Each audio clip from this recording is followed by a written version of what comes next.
পড়ে আছে এবং নড়াচড়া করছে না। তো আপনারা ওটাকে রেস্কিউ করুন। তো আমরা সঙ্গে সঙ্গে খবর পেয়ে আমাদের এডিও সাহেব এবং টিম গিয়ে ওটাকে রেস্কিউ করে মোটামুটি 1:30-2টোর দিকে এখানে নিয়ে আসে। তারপর ওটাকে এখানে রাখা আছে।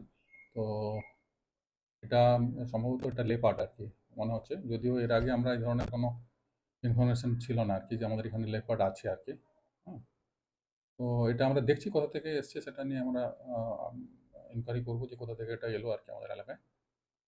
আর যেহেতু শিডিউল 1 আছে, আমাদের বাকি যে ফর্মালিটিস আছে আর কি, এসওপি আছে, সেটা মেনে পোস্টমর্টম ইত্যাদিগুলো আমরা মানে এই মুহূর্তে ওটা হয়তো বলা যাবে না। মানে হয়তো অনেক সময় তো মাইগ্রেটরি হিসাবে বিভিন্ন সময় চলে আসে।